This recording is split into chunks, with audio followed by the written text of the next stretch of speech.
What's going on, everyone? Welcome to the Yakuza Fan Podcast, episode 32 for June 25th, 2017. It's been a little while, I know. I continue to remain your host, Deacon, and with me, as is now the new standard, is my co-host, Lachlan. Lachlan, Hey, say hello. Again. Perfect. Okay, so I know it's been a little while since we've done one of these, so I imagine we've both got a bit of a backlog to get through, so let's not spend another, 2 hours on just the what have we been playing this month section. Lachlan, did you want to go first? Kind of give us a rundown on what you've been playing. What's grabbed your attention these last couple of weeks since E3, or since the last podcast, I guess. Yeah, I guess. I finished Dark Souls 2. Yeah. Scholar of the First Sin. Did you get the platinum? Yes. How many hours did it take? I don't know how many hours it took. I didn't have a timer. Too many. Yeah. It killed me that last run to get the last couple trophies. Yeah. You go to New Game Plus at 3 times, right? Yeah, 2.5. Ugh. Awful. Ugh. Okay. Yeah, then you have to get 3 million souls from scratch. It's terrible. Oh no. Yeah, that is pretty terrible. Okay, moving on. Yeah. Played a bunch of Tekken 7. My friend's plays. Okay. Good. Actually, Okay. I'm going to have to screech the brakes on this one again because I need to know a little bit more about Tekken 7. Why is everyone talking about Tekken 7? I'm not into fighting games. I don't really get it. I feel like I'm too old at this point to learn the mechanics because every time I pick one up, they almost always just feel the same or I just button mash to win. And I'm not good at them. Why is Tekken 7 taking off compared to other fighting games that have been coming out lately? I'd say it's probably just because they've refined a lot of the mechanics from the last one, and there is a ton of content. Okay. Comparable to probably MKX. In terms of that one was so good. Content. MKX was the one with the crypt, right? Or they all have crypts now? They all have crypts now. Okay. Again, it's been a while. MKX has a weird first-person RPG crypt. Okay. Where spiders attack you out of nowhere, and you got a quick time event to stop them. Okay. Tekken 7 has character customizations for every character. A fully made story mode, which is probably one of the best story modes. Really? It is so epic in terms of transitions into fights and stuff. Awesome. It'll have a fully CG rendered cutscene and then just immediately goes into a fight from that that's cutscene. Sick. So is it is it actually a really good story? I know you say that it's epic and over the top, whatever, but is it, as far as canon stories go for fighting games, the last time I played a story mode in a fighting game was, I don't know, maybe, oh geez, I can't even remember. It's been so long. One of the Mortal Kombats, maybe. It's been a while. It was basically just text. Yeah. It's tough because it's it doesn't involve all of the characters. You only get to play as a few of them. Okay. It does bring the Mishima story to a close, at least that part of it. Okay, that's Heihachi and those guys, right? Yeah, Heihachi and Kazuya. It's their final conflict. It's been the core of the series since the first Tekken. Okay. See, again, this is showing how much I know about Tekken, because that is a game series that is so far off my radar that I don't know anything about it, except the one thing that I know, the one thing that nearly got me into it was the PSP version of Tekken that let you have the little Katamari Prince as an equipable piece of clothing. Yeah. He sits on Lily's head in the PSP version. That's so good. Not back in 7. I was very disappointed. I went through a bunch of customization options. Oh no! I could not get him. Oh, that to me was the only reason why I would kind of wanted to play Tekken. It's I just want to unlock the Prince. I want to put it on my fighter, and then I'm done. Yeah. Akuma plays a very big part in the story mode for some reason. Street Fighter Akuma? Yes. So are those worlds officially properly crossed over now? Do they exist in the same universe, or is that just a cool character drop? Well, there was no reason for them to have crossed over in Tekken Cross Street Fighter. Okay. It was just hey, there's a fighting tournament. People from all around the world are coming. There was no like magical we've merged dimensions or anything. Oh, okay. So they And just okay. You know what? I can live with that. I guess. Like, why not?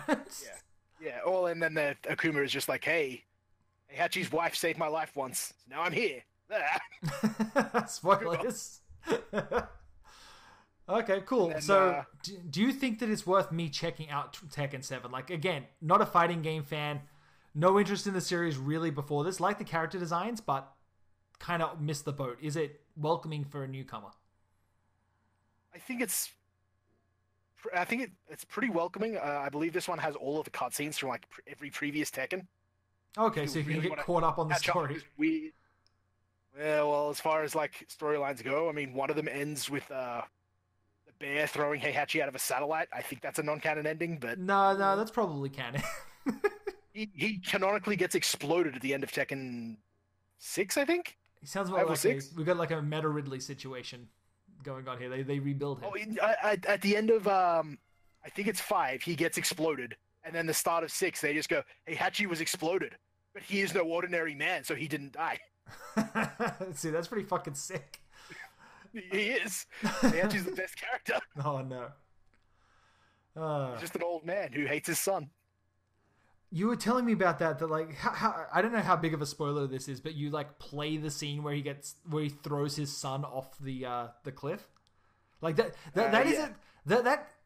it's what's the fucking kid's name? Is Jin? Is that him? Jin's the grandson. Kazuya is his son. Kazuya, yeah, like that fight. Again, I don't know anything about Tekken, but that whole scene of being like throwing his son off the cliff is like iconic to the point where I know that without knowing anything else about the game. Yeah, I'm a little disappointed they did retcon out the a lion throws his cubs off of a cliff to test their strength line. Oh, what? Yeah. No, that would be great. I think that only appears in the Tekken movie or the animated movie. There's non-canon as that satellite. Yep. Okay. Well, cool. Okay, let's move on here. Being this is a Yakuza podcast, though. Okay. There is a point at which you have to have a fist fight at the top of the Millennium Tower. Sick. Okay, so let's back this up. Never mind moving on.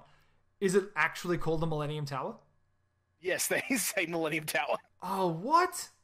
Like, does it look like the Millennium Tower from the Yakuza games? Not that I can recall. Oh. It's just the top of the skyscraper is in the middle of Tokyo? I can't remember where it is. Somewhere in Japan. It's weird. The story bounces all over the world for no reason. Oh, okay. Well, these two Japanese companies are like controlling the fate of the world. It's never really explained why. That's fine. No, I can live with that. That's really sick. So do you think, like, there was a bit of discussion earlier about if they were going to bring in Kazuma Kiryu into the game as a DLC character. Do you think that they might be setting this up, or do you think it's just too far out to tell? I think that was probably just a coincidence. I think that that's a hell of a coincidence. Tower in Japan called the Millennium Tower. That is a hell of a coincidence, though. I mean, yeah, I guess. Okay, so let's move on from that. What else have you been playing? Grabbed Link to the Past while that was on sale, $5. Okay, just finished that. Yeah, I was considering getting that, and then I was like, I don't have time for this. Well, it's only taken me like 2 days to almost finish it. So yeah, but you've played it like a bajillion times before. I think I've played it once, and I played it for maybe an hour, and I was like, it's Zelda. Zelda just doesn't do it for me. I don't know why. I wish it did. Still a good game. Yeah. On the 3DS. Except when it runs out of batteries and deletes hours of my work. Sounds like you've had a rough month. Okay, what else? Anything else? Marvel Heroes Amiga. I know you hate it. Yeah, we actually tried to play co-op on that one. I think at this point you've probably put in, would you say 100 hours? No, nowhere near that amount. Really? Because I feel feel like you've been... and then I haven't played it since. Oh, okay. Because I feel like you were playing it like all day, every day for like a long time. It was less than a week. And it felt I like didn't even that's finish all you the did. main story. Oh, really? I tried to get in on it. I played a squirrel girl because she's the only character that I know and care about. Because she's adorable. She's a squirrel. I love her. I could not get through it. Like, this is just doing the same thing over and over again with a crappy loot drop system with characters that I don't care about. So, yeah. I dropped that one pretty hard, like after maybe 3 hours of playing with it. Something like that, anyway. All right. Well, so I've played since the last podcast. I played Berserk Musou. Okay. Is it Finally any came good? in. Oh, Berserk and the Band of the Hawk. The great character Berserk. Oh, Berserk is my favorite guy. I like it. I think it's good. I tried it. I think I actually played your copy when I had it up here, and I was like, this is okay as far as Musou games go, but I'm still not a fan. Yeah, I like Musou games. They're fun. I feel like It's a mindless hack and slash. But that's my problem with it. It's just mindless. Like, it's just... I tried to play, like, some of the One Piece Musou games. I'm like, yeah, this is a Musou game. I tried to play Zelda Warriors. They're all just... I feel like I could play the, like, a Musou game, maybe. But I can't do any more. The only Musou game that I can even come close to stomaching is Drakengard. Like, and even then, that one's rough. That's very, very different. It's also very rough. But like I said, I try real hard with Musou games, and I cannot do it. Well, that's your problem. You played too many of them. I've only played Zelda Warriors and Berserk Warriors. No, see, I haven't played too many of them. I have played a One Piece game before deciding, no, I don't like this. And then I tried... Also kept buying Fist of the North Star ones. I have the first Fist of the North Star game sitting here. I only got it because I'm a real big Fist of the North Star fan. I haven't put it in my system yet. It's just sitting here on my shelf. At some point, I need to go through and play all these games that I have. What's that? So I feel like you got that when I was up there. That was like almost 10 years ago. Yeah. But you know what? I don't think so. I don't think it's been out for 10 years. God, I hope it hasn't been out for 10 years. I hope I haven't had a PlayStation 3 game on my shelf for 10 years unopened. That would just depress me. Well, yeah, 10-year plan. Yeah. They're playing all along. Yeah. No, it's one of my retirement games. When I feel like when I'm so old I can barely move a controller, then it will be time for the Musou games that require no skill. I'm sure I'm pissing off all the Musou fans, but let's face it, they're the scum of the earth. Now, what else have you been playing? I think that might pretty much be it. Yeah. Oh. Okay. So let's get into my my month here, because it is extremely short. I have not played barely anything. I played since the last recording I finished Rhyme. I do not remember whether I actually said this last time, but either way, I finished Rhyme. It is very short. It's only maybe 4 or 5 hours long. As long as you don't like go exploring like too much off the beaten path, then it might add like an extra 2 hours. It's fun. It is very much an indie ESO. I don't know whether it nailed the landing at the end. The jury's still out on that in my head. I feel like it came really close, but it never had that emotional punch that I was looking for it to have. Do you know what I mean? Like, it culminated in just, yeah, this is exactly what I thought was going on. Okay, game's over. It really seemed to be like some guy saw the ending to Eco and was like, I want a game about what happens then, and then just made this. Yeah, I could see that. Like, if Eco ended it and this was like the next part of that, I could definitely see how like someone could look at that and go, yeah. Either way, it's not bad. I think I got it for like $25, but I feel like I feel like this is going to be one of those ones that is on PlayStation Plus within like the next 6 months to a year. Maybe hold off on it until it's on PlayStation Plus. What else have I played? I played Tiny. I believe it's called Tiny Radio's Big Televisions. I think is the one. I had it on Steam.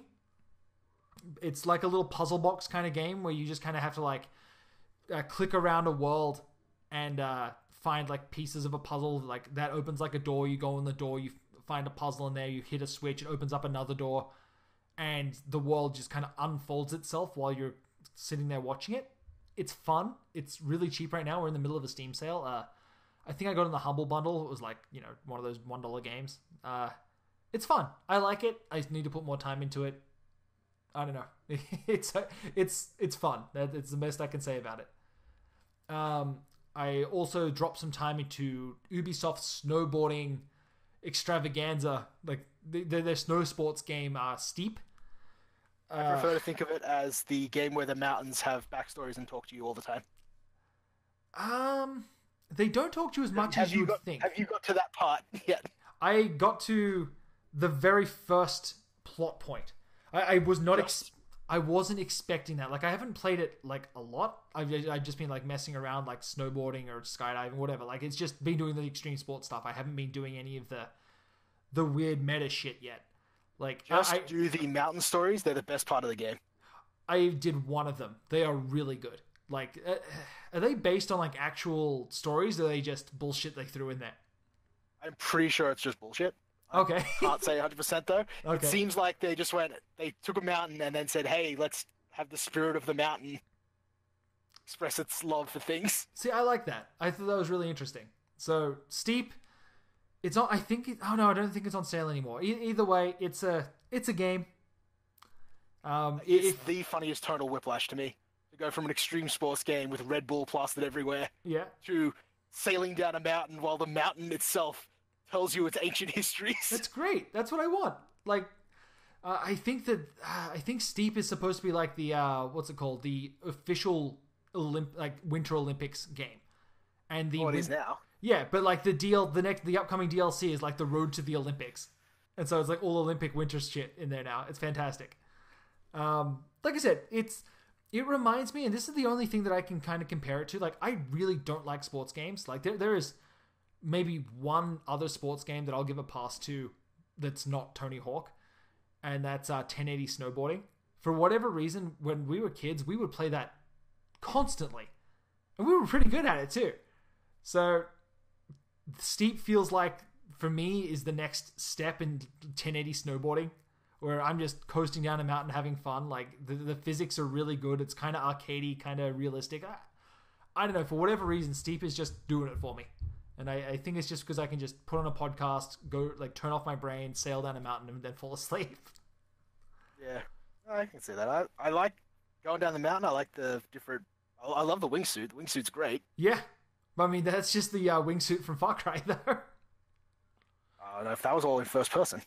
True, I guess. This one will drive me crazy trying to get their insane gold medal times. They really are insane.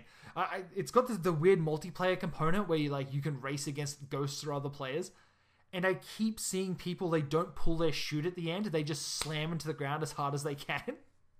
Yeah, that's about right. It's like, oh guys, come on, you're ruining my immersion. Oh no, just keep not pulling out a parachute. It's the best. Do the one where you turn on the wingsuit and then just jump off a little ledge and you'll just collapse face first into the ground. I've done that. That's so good. Then I keep getting wrecked by the G-force. I'm like, how do I fight it? How do I fight the G-force? How do I fight gravity? Pesky gravity. It's really good. Okay, so the other games I'm playing, still working through Persona 5. I've barely had a chance to play that since the last recording, so I'm still kind of stuck on just after, I think the midway point of the game. Like, things are kind of starting to take a turn. The only other game that I've been playing lately, I'm pretty sure it's okay to talk about. I'm reviewing Valkyria Revolution. Sega sent me a copy of that early. I think they gave me like a week lead time into it. It's a 40-hour game, and here's my impressions so far of Valkyria Revolution. It is not an enjoyable game to play.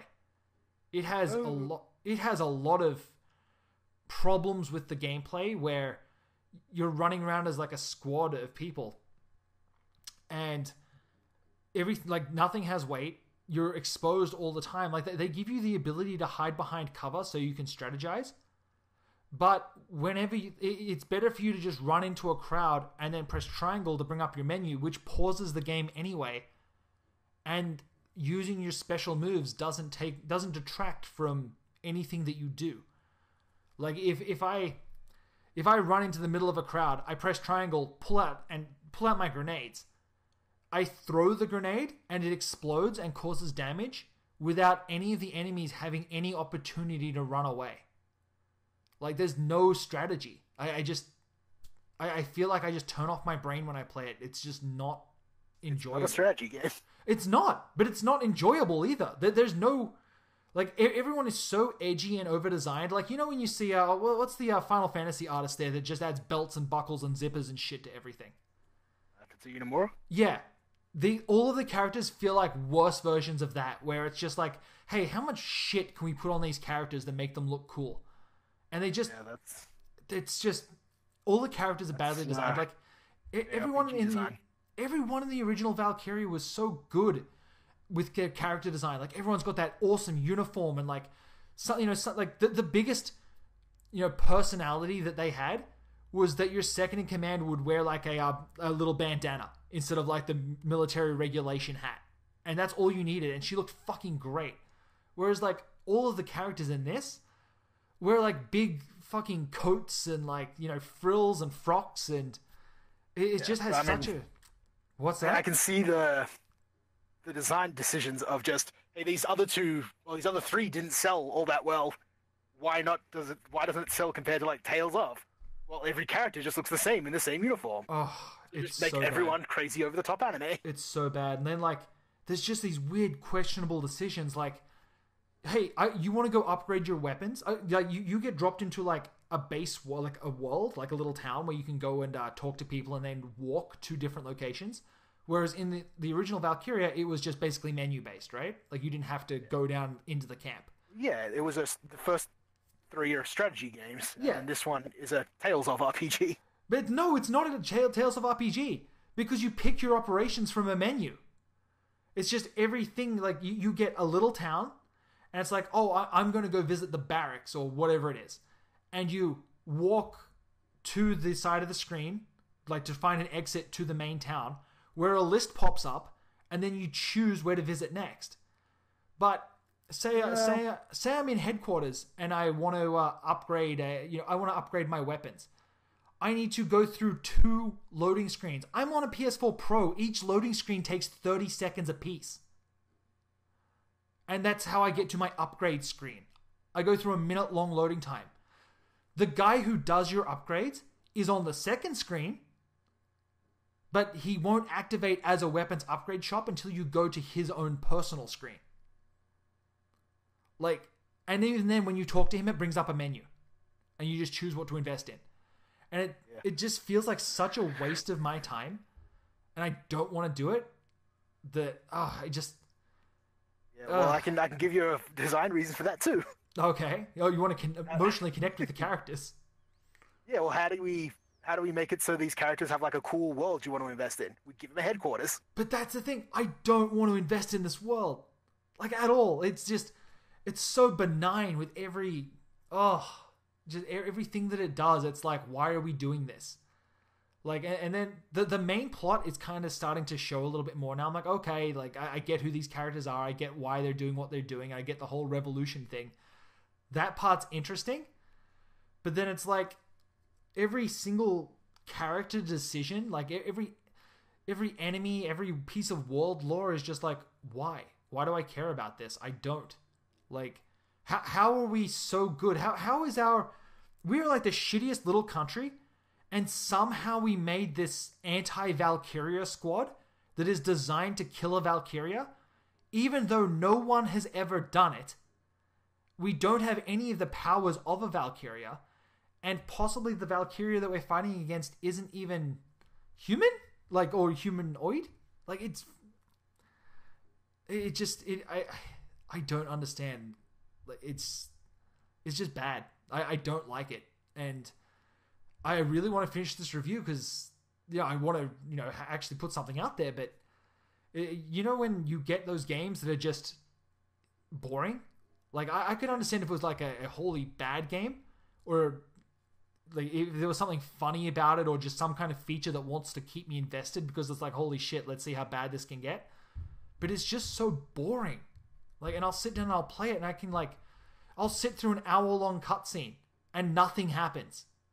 And then I'll have to sit through, and then there was one cutscene that I sat through, and every time it did a camera transition, there was a 20-second loading time between camera transitions.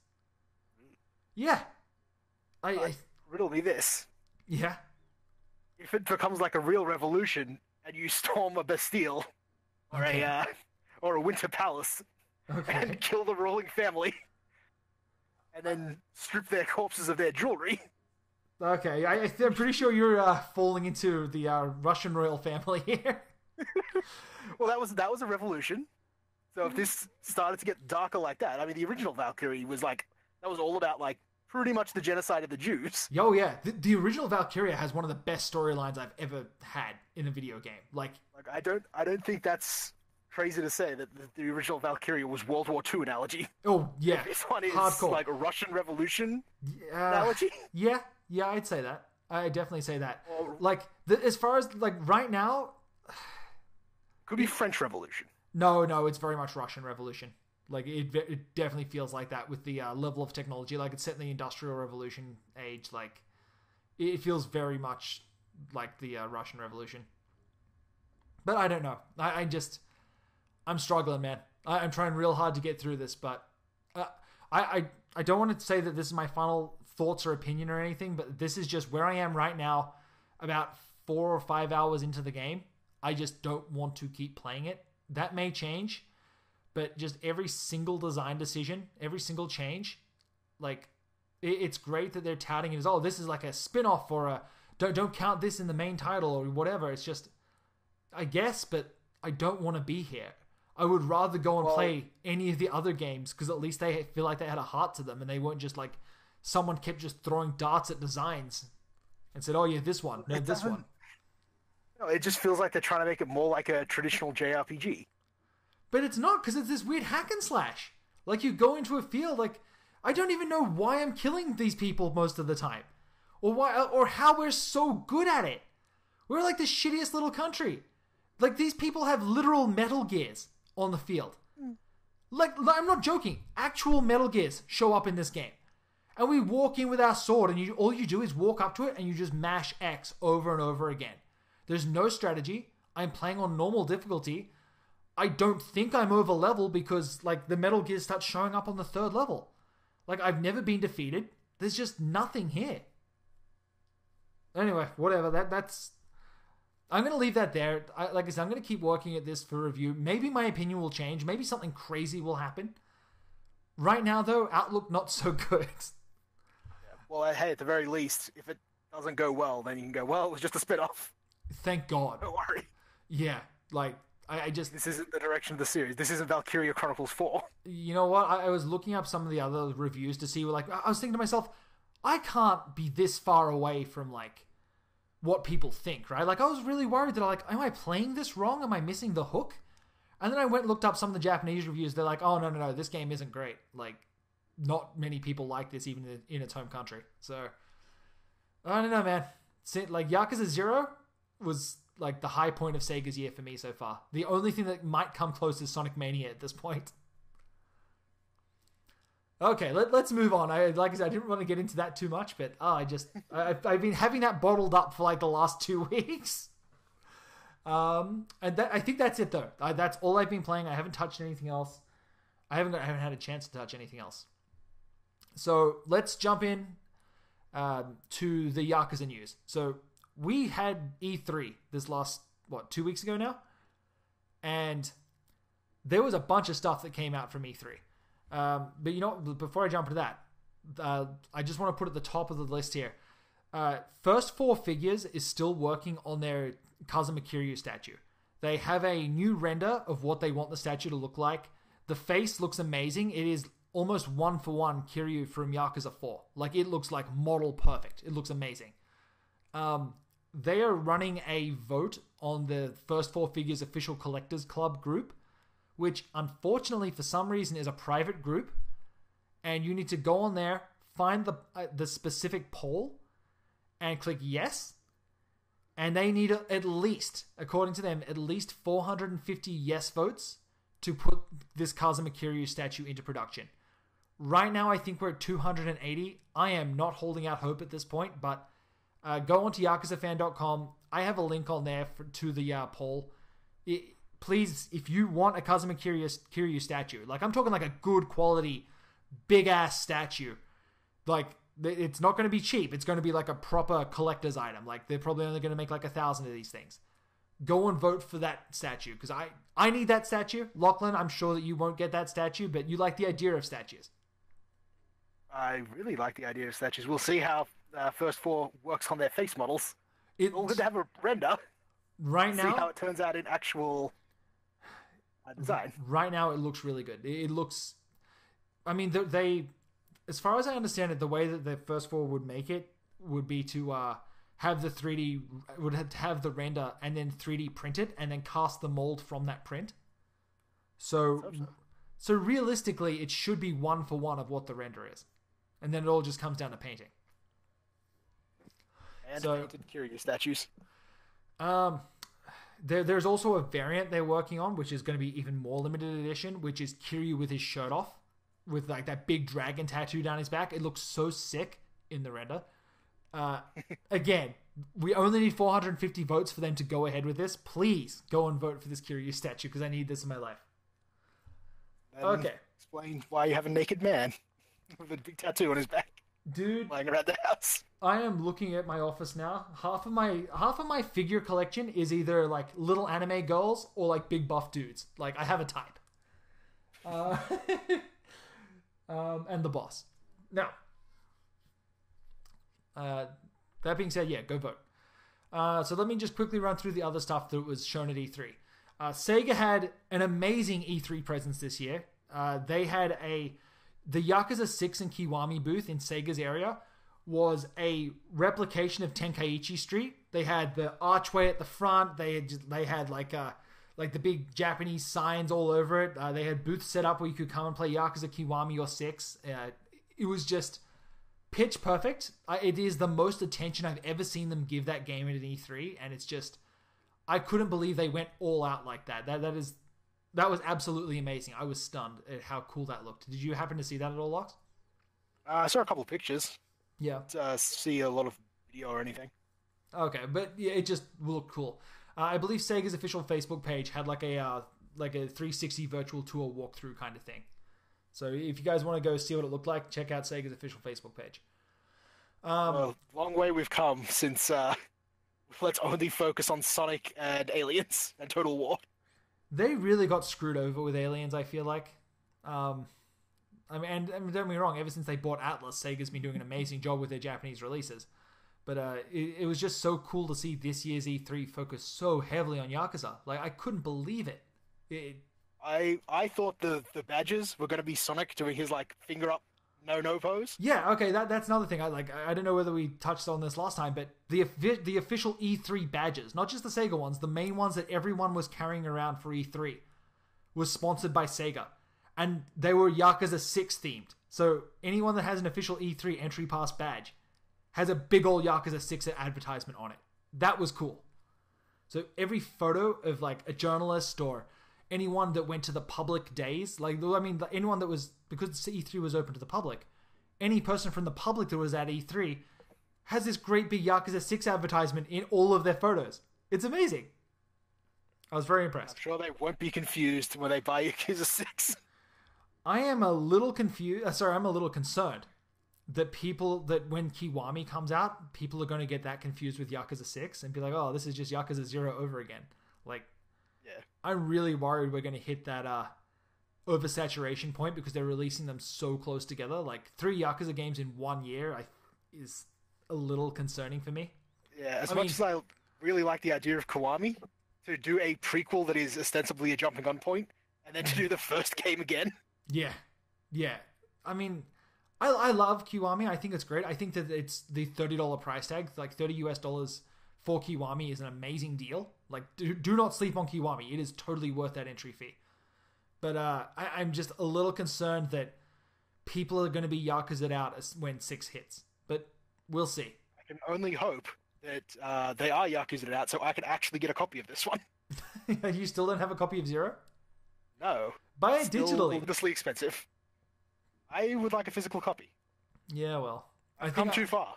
Yeah, hey, look at me. After 5 went digital, I started going digital with all of them except for Ishin. So I'm a digital boy all the way now. Oh yeah, but Ishin is weird in Japanese. Ishin's so good, man. I really hope they pull that one over next. But I think that because of the jump in engine quality, if they release Ishin after 6, people are going to be like, oh, really? Like, they can't keep up. Which one was Ishin the...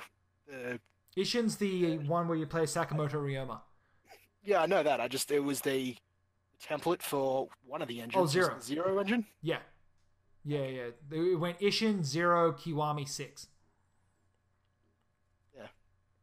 Yeah. But a photo with the standee for Ishin. Oh, yeah. I forgot about that. You were in Japan, like, when they released Ishin, right? Yeah, I saw it running on a demo kiosk. Oh, that's so cool. That's so cool. I was pressed for time. No. I did get a photo with a big standee of Sakamoto Ryoma. Whatever you want. Yeah, Ryoma. There is a... Sega actually... There's that famous statue of Ryoma.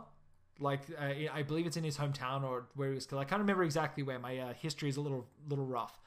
But there's like a big bronze statue of Ryoma. And Sega actually commissioned to make a replica of that with Kiryu Ryoma. So like, in the like official Sega offices, there's a big bronze Ryoma statue. It's like, why did we build this? Good stuff. Anyways, so back to the news.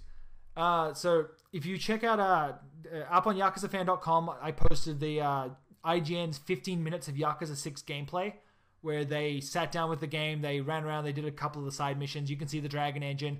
The translation is awesome. Again, it's just like Zero, exact same team working on it.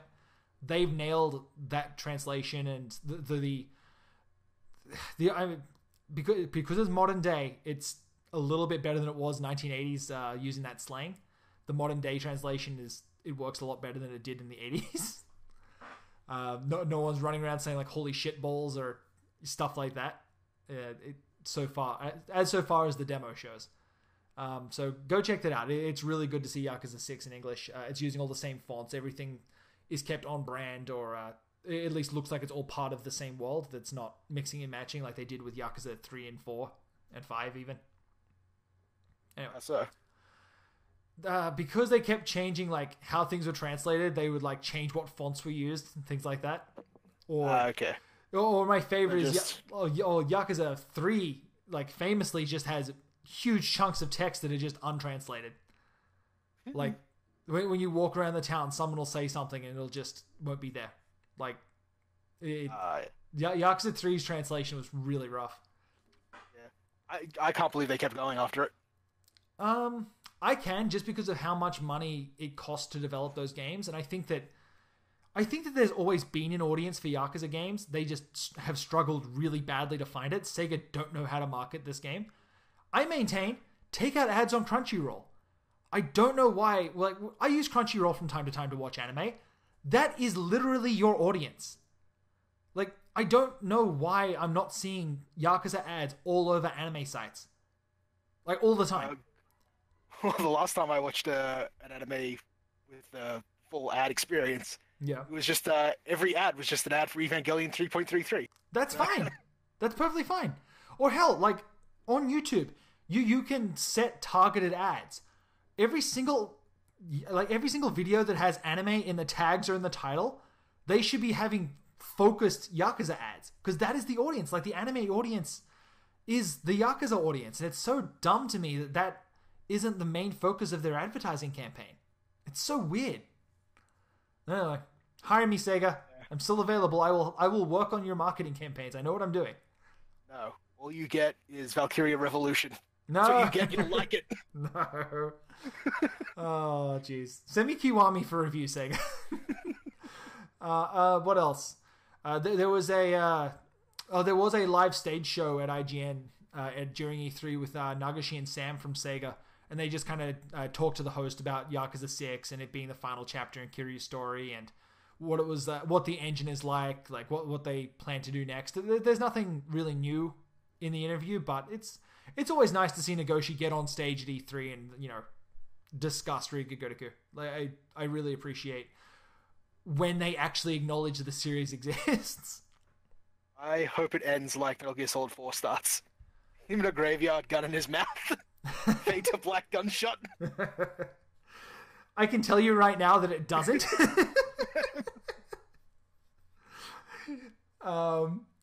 it ends. The end. Let me put it this way: the ending of Yakuza 6, I think, is going to really divide a lot of people on how they feel about the series. Yeah, I'm not going to spoil it. I refuse to talk about that. They also put up new trailers for Kiwami and Yakuza 6 when E3 launched. What else has happened? Oh, there was a great big interview with Nagoshi again about Yakuza 6 up on GameSpot.com. I'm going to post that on Yakuza Fan. It should be live by the time this podcast comes out. So if not, then hit me up on Twitter and yell at me to post that. What else here?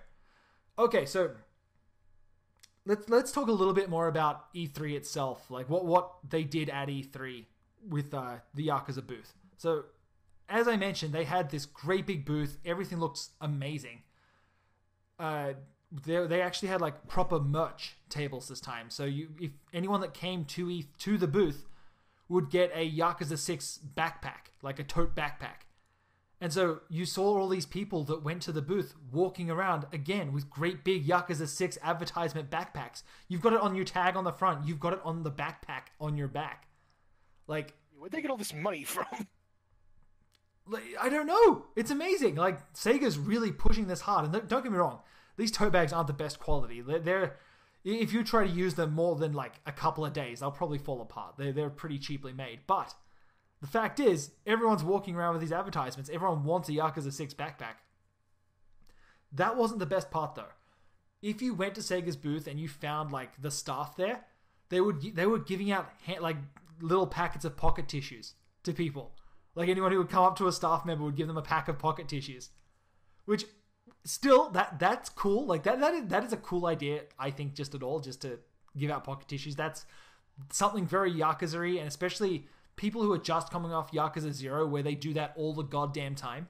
Like, that's one of the things that happens in 0 and Kiwami is just, you'll walk past someone, they'll hand you a pack of pocket tissues, because that's what it was like in Kabukicho during, those times.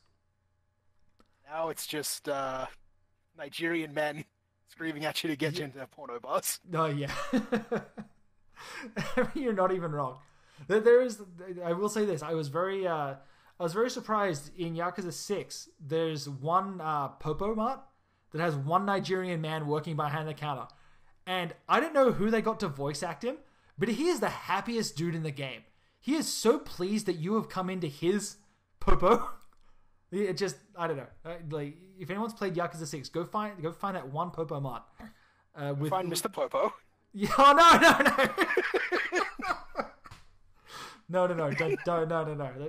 Let's back it up here. Let's back it up. Let's talk about Sega's E3 cards. Anyway, so every packet of pocket tissues has a little advertisement on it for Yakuza 6. That's either it looks like a little business card like you got in the Steelbook edition of Yakuza 0. Except this is for either the Cat Cafe or the tourism board of Onamichi. And each card, like, it looks like a little phone card, and on the front of the card it says, good for, Yakuza 6, toll free, blah blah blah blah. And then on the front it's got like a phone number. It says 1866 Yakuza 6. And I'm like, well, hold on a second. And so I pulled out my Google Hangouts and I typed in the phone number, and it turns out 1866 Yakuza 6 is actually a live number to the Yakuza hotline.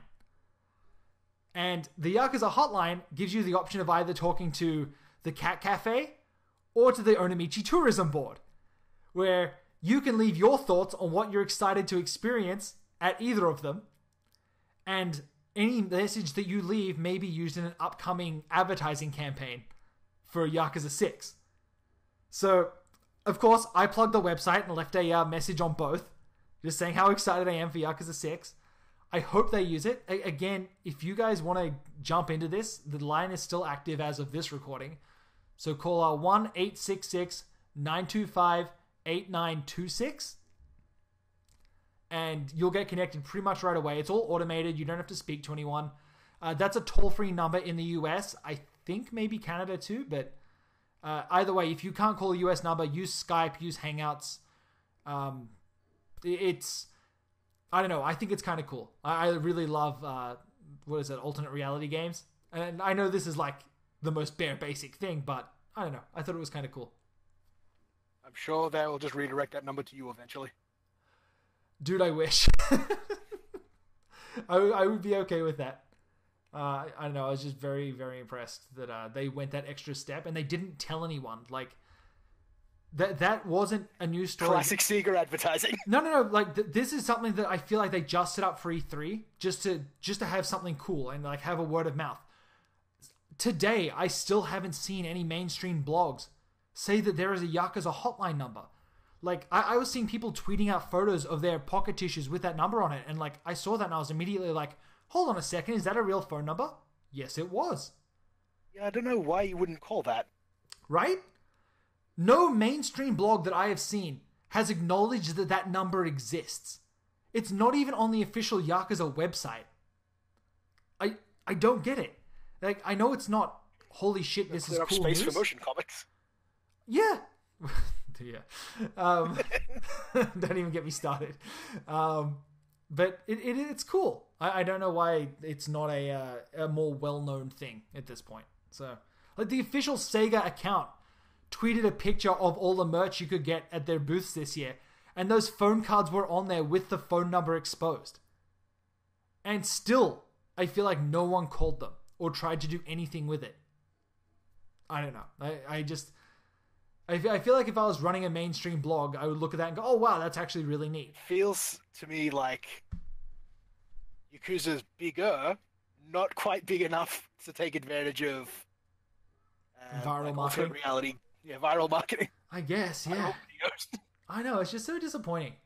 I want more people to experience this series and just... even when they do something that I think is really cool and should be a really fun advertisement thing, and then just no one picks up on it. Like, we've got the core Yakuza community, but other than that, like, that's it. Like, I took that phone number and I posted it on Facebook. I was like, hey guys, call this number, you won't regret it. And almost every comment I got was, yo, is this legit? Have you been hacked? I'm like, no, it's legit, man, call it. It says Yakuza 6. Yeah, one hacker is buying the number Yakuza 6 and then hacking a Yakuza fan website. It's a very elaborate scam. Okay. That was pretty much it for Yakuza news since last time. We haven't really heard of anything else since. There is a Nagoshi Raw, I believe at the end of this month, or a SEGA Raw at the end of this month. And he has the lead, I think it's the director or the producer of Monster Hunter World, is coming to sit in with him. I can't wait for a Palico in a suit. Dude, that would be so cool.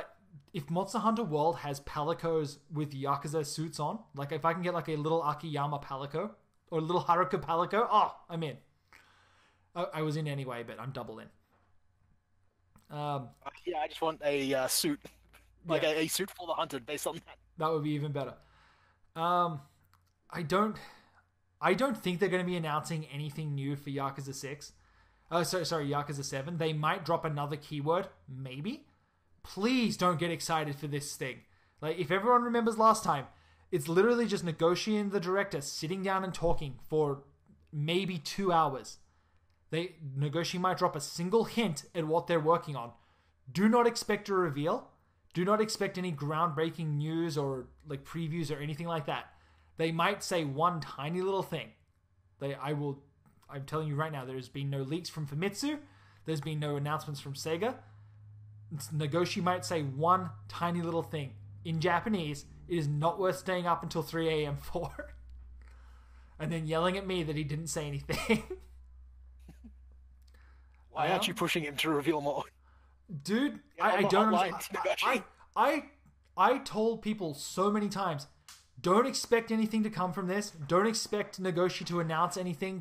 Nothing points to anything being announced. Everyone thought we were going to see like a new trailer or like design documents. And it's like the last Sega Raw, it was Nagoshi sitting there at a table with like one of his movie director friends talking about how great directing movies is for nearly an hour and a half. That was it. Like, don't expect much from this. They'll probably be talking about how great it is to design video games and what it takes to make Monster Hunter. Anyways, that's about it. That's it for Yakuza news. So, Lachlan, I really want to discuss E3 a little bit more. I've got no one to talk to about this. I've been watching all the conferences, taking it all in. I asked you a couple of days ago, hey, get your list together of the coolest stuff that you saw at E3 that you're excited for. And I just want to go back and forth here and just, what did you see that looked cool? What do you think has got your attention or you'll probably pick up within the next year? So hopefully you have your list. Do you? Well, yeah, let me lean down and click this button. Okay. I know I have my list. I think I was a little bit more impressed this year than you were. Oh, yeah. I had to... I stayed up until 6 a.m., 7 a.m. maybe, watching the EA press conference. Ooh, that was a chore. Yeah, that was a chore. And I didn't even get to see and bask in the incredible cringeworthiness of half of those moments. Did you see? Oh my god. Okay, I just want to start off with the Microsoft conference here. Who thought it would be a good idea to bring a car on stage again? Lots of people. And then keep referring to it as the 911. Like, who thought it was a good idea to just say 911 over and over again? Because that right now everyone loves the 911. The 911 is packed full of features. The 911 can go from 0 to 120. Like, it's just... Oh. 911 is going to be in the new Forza 7. I don't know if you know. Yeah, 911 was like the greatest thing, the greatest car. That's that car reveal was maybe the worst thing that I saw at the show. Like, just because there was just no interest or enthusiasm in it at all from anyone. And it was just an advertisement for a car that no one gives a shit about. Yeah, I think I slept through the 911 announcements. Yeah, you didn't miss anything. Okay, so maybe let's start off. Out of all of the conferences that you saw, who would you say won E3? Like, just based on those conferences? Just based on the conferences, which of the big companies that put on conferences would you say was the best one?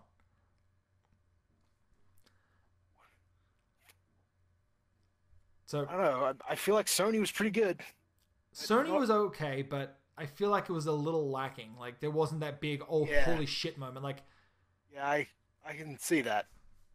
And anyone that was watching it on Twitch or on in the movie theater, like I went to the movie theater to watch the Sony conference. Like that's something that they put on here every year.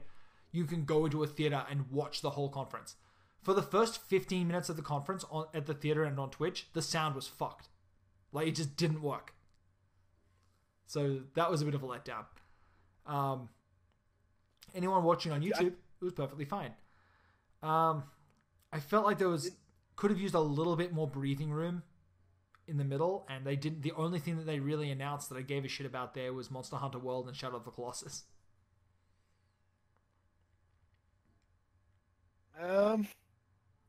Didn't particularly enjoy Bethesda's either. No, Bethesda's was there was nothing there. They announced Skyrim again. Was there anything else? I feel like the best conference. I would hazard to say. I would hazard to say Nintendo, but I'm trying to even remember what they announced there. They announced that they're going to start making Metroid and Pokemon. Yeah, but and more Mario Odyssey. Pauline's back. Yeah, like Mario Odyssey was the best thing there, and then it was over. All of their reveals were done in the post show.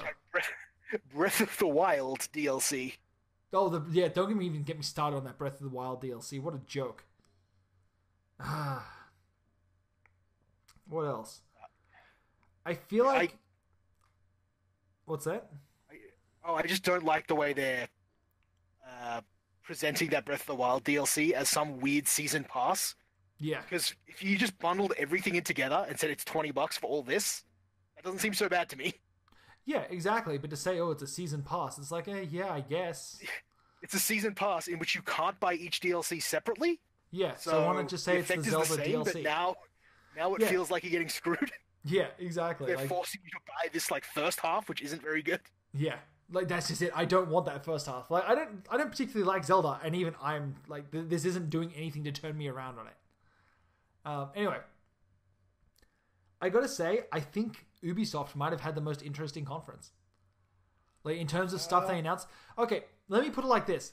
I went into this knowing that Mario and Rabbids was a thing. I thought it was going to be really stupid.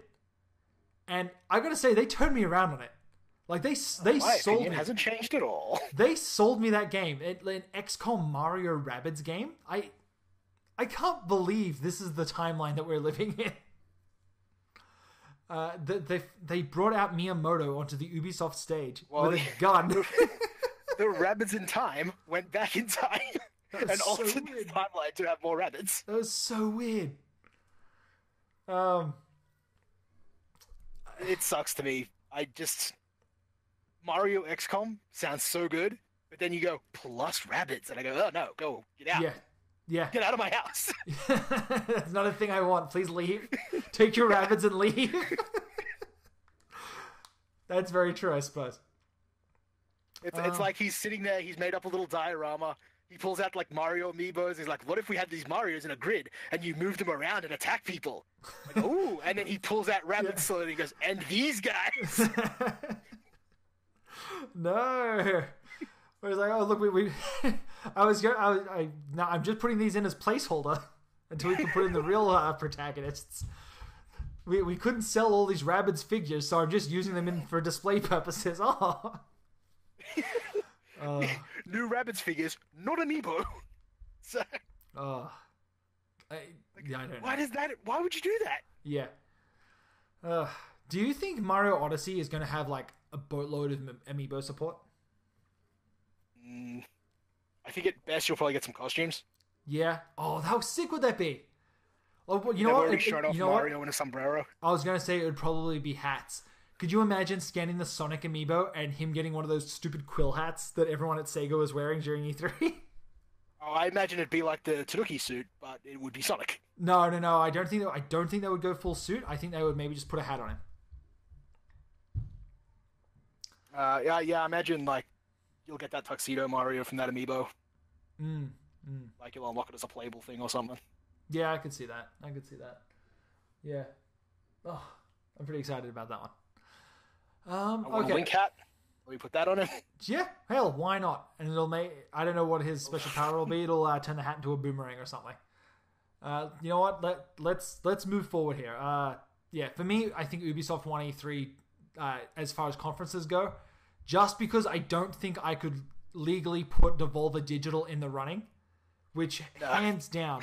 We all know who the real winner of E3 is. Yeah. Everyone knows that the real winner of E3 was Devolver Digital. I was not expecting that. Like, I stayed up for the Devolver Digital conference. I didn't know what to expect. I did not expect a descent into madness on that level. I am so impressed. Like, after that conference aired, I went out and followed the presenter there. Like, she's on Twitter. She was so cool. She stole the show. Like, she was a better host than anyone else that was there. I was just amazingly impressed. I think it's only I'm confused as to why they actually announced games during it. I think just to give off the impression that they were being silly, and then, oh, no, we're going to rein it in. Don't worry, this is a real thing. And then, no, we're getting too silly. Let's rein it back in a little bit. I think the games were there to give you a second to breathe before going completely off the wall insane. I think that it was kind of like a reverse Mega 64 video, where the main show is offset by the skits, whereas the skits were offset by the game itself. Does that make sense? Yeah, I suppose. But a little disappointed in every game just being a top-down shooter. It was like that cool cyberpunk one with a samurai guy, and then it's just top-down shooter. Yeah, they really should have. I think they're publishing Absolver. They really should have put Absolver in that conference, just because. Oh, it was there. I know it was there, but like, it should have been one of their main trailers, because like after they did that conference, it didn't get a lot of live views because people didn't really understand it. Yeah, but like word of mouth after of like, holy shit, did you see what Devolver did at E3? They like lampooned the industry, and then everyone went and watched that live show, and the fact that Absolver isn't one of their main trailers is like, oh, guys. Oh, no, it's okay. Serious Sam, the top-down one. Yeah, the one everyone was waiting for.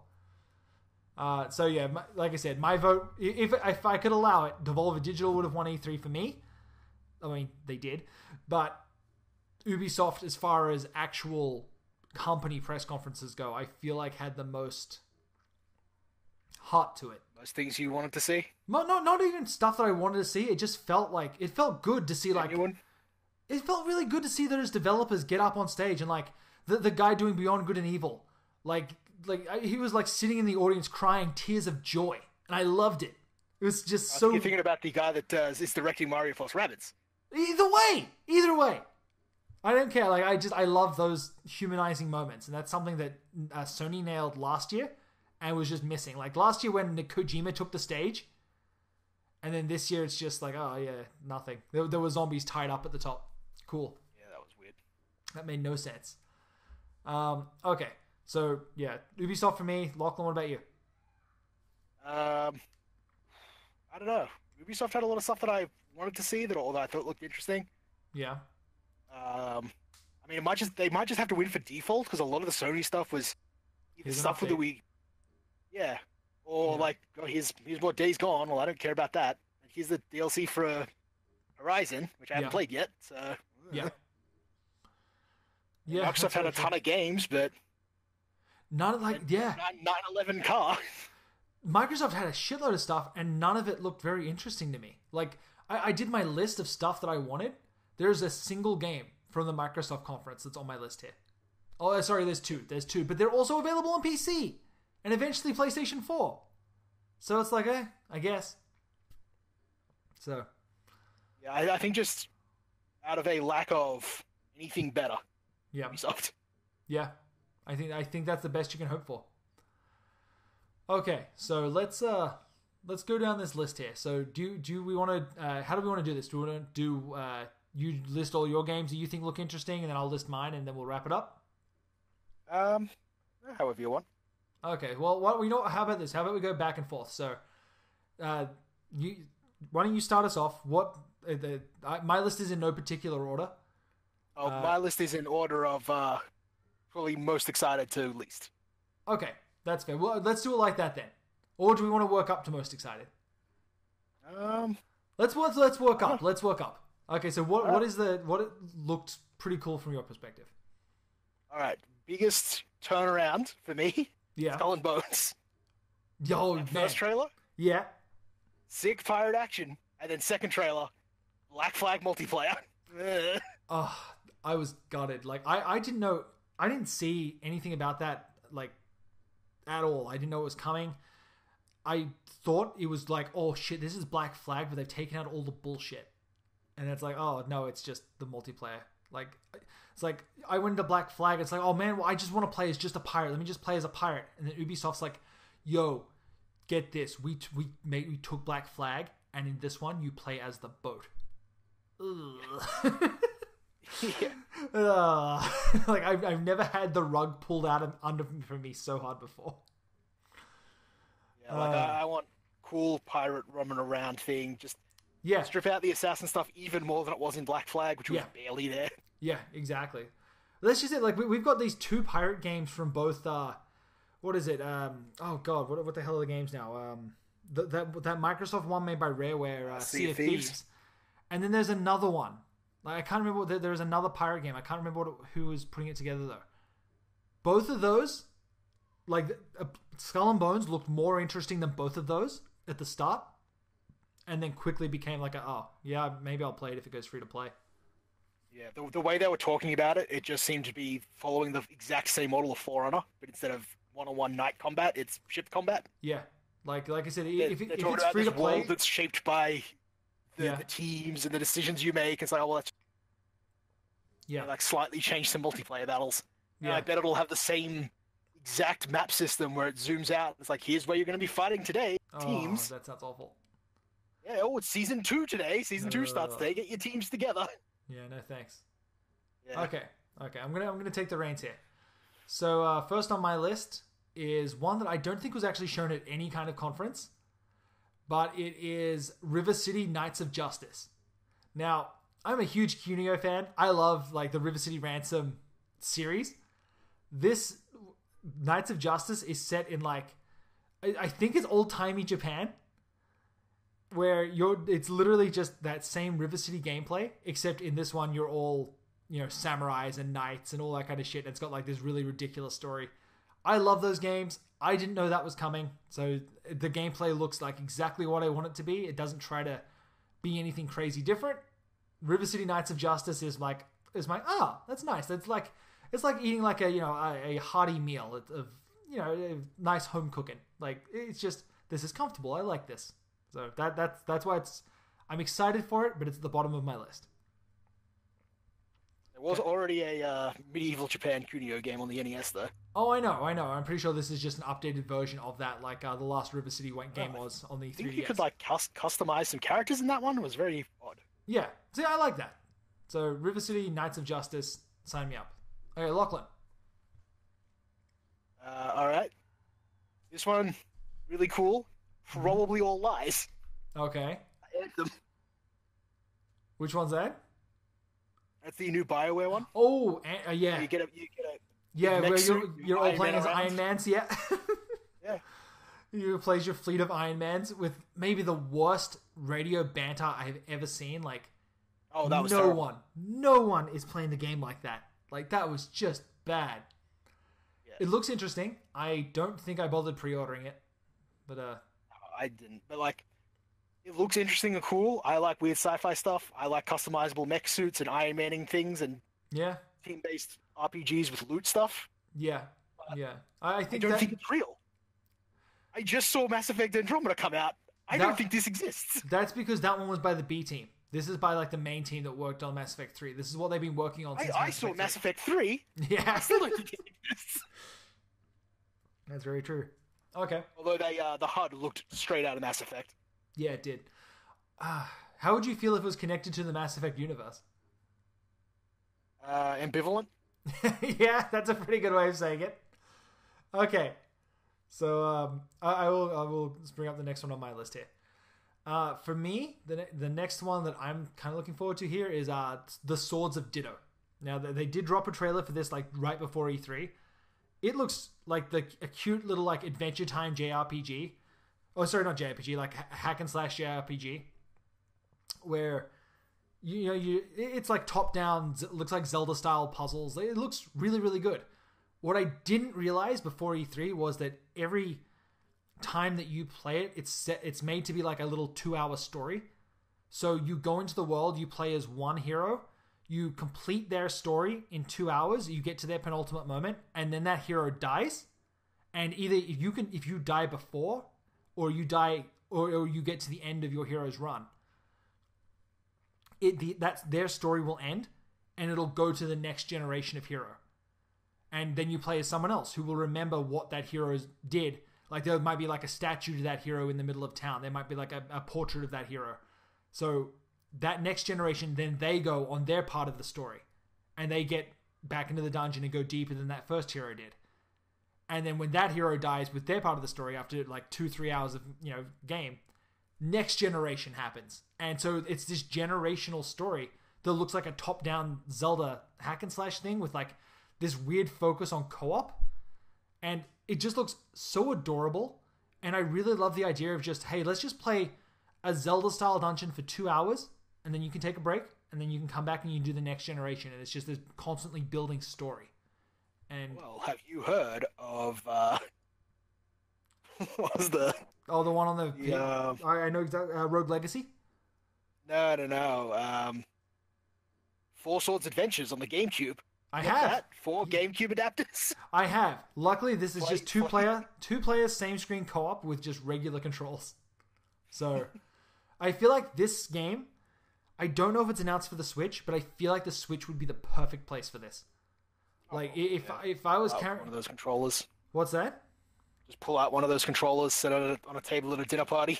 Exactly. Like, when I'm on a rooftop visiting my young socialite friends, and I have my friends with me and they want to play like a quick co-op game, I can just pull out one controller each and then we just sit there and play while the rest of the party happens around us because we're millennials. I plan on taking mine down to the basketball court, and then after a quick game of 3 vs 3, Yeah. each pull out a Switch and then play Swords of Ditto. Yeah. That sounds great. So, Swords of Ditto, I think that one looks really good, really interesting. I'm very excited to check that one out when it finally releases. I really hope there's a Switch version. Loglet. Yeah. What else did you see? I saw a lot of Terry Crews. Oh, okay. This is A big muscular black man. okay. So this is Crackdown 3. Haha. Yes. So it doesn't look great. It really doesn't. It's got some open world shooting. Some Wow. jumping, some collecting orbs. It looks like I am Crackdown. mildly excited. Do you think that they scrapped their original idea for what Crackdown was when it was supposed to be an Xbox One launch 100%. title? And Once then they just lost started again? the ability of the cloud. Yeah. How did they they're think like, well, that how would do we- work? Could you imagine getting home with your Xbox One with a copy of Crackdown 3, putting it in, and then not being able to connect online? Oh, your game just doesn't work. Oh, fuck I me, think guess. you're underestimating the infinity power of the cloud. Yeah, fuck off. Yeah, I enjoyed the first Crackdown. Crackdown 2 was incredibly stupid. Yeah. And not the good way. No, I agree. I played Crackdown 2. I played it for maybe 2 hours, and I was like, oh, I'm out. And Played the demo. It Leveled soured up me. once. Yeah. Made the agent put the helmet on. I was Yeah. like, oh, so there's just nothing here. Okay. yeah, it soured me so badly on the Crackdown franchise that I think that I'm completely out at this point. Like, Crackdown 2 is just like, okay, I get it. I'm done. I don't care. Like, Crackdown 1 was so good with the transforming cars and shit. That was so amazing. Yeah. And then just Crackdown 2 was just such want a nothing. A fairly entertaining game with Terry Crews talking to you. And then shooting some gang lords in the head. Fair enough. Okay. So, next up on my list. I'm umming about this one. It's Ashen, which kind of looks Dark Souls-esque. I would say that's what everyone seems to be, putting it like kind of comparing it to, is like the combat system is very Souls-like. The brutality is very Souls-like. It's a very lonely game. So atmosphere-wise, it seems right on what I want to play. It does do asynchronous multiplayer, so you'll be going through the world and there won't be like the ability to summon or whatever. It'll just be you'll be playing and then you'll come across another player and you decide to either work together or try to kill each other. And I don't know how I feel about that. I'm usually not a fan of multiplayer in my It's games. going to evolve into chaos. I agree, but I feel like that's what they're going for. Apparently the story... What's that? Oh, the only part that I saw was it seems like they're trying to do Dark Souls 2's original lighting system. Maybe a little bit. Apparently, There's a lot of like going into dungeons with a light source and having one person hold the torch while you fight zombies. yeah, Very like I Crystal said, Chronicles style. I'm not super sold on it yet, but we'll see how we go. I'm not a huge fan of minimalist art styles though. I like it. I like it a lot. I'm really hoping that gives it a nice solid performance boost too. I believe the developers have said that it's going to be about a 20-hour experience, which I feel like is perfect. So I can live with that. Well, I mean, you could just use the infinite power of the cloud to solve all your problems. Yeah, I guess I could. Okay, so Ashen is my next one. Lachlan, what do you have next? Assassin's Creed Origins. Okay, now that's another one that I totally wasn't sold on going in, and then I was by the end, I had this like little spark of, that looks pretty good.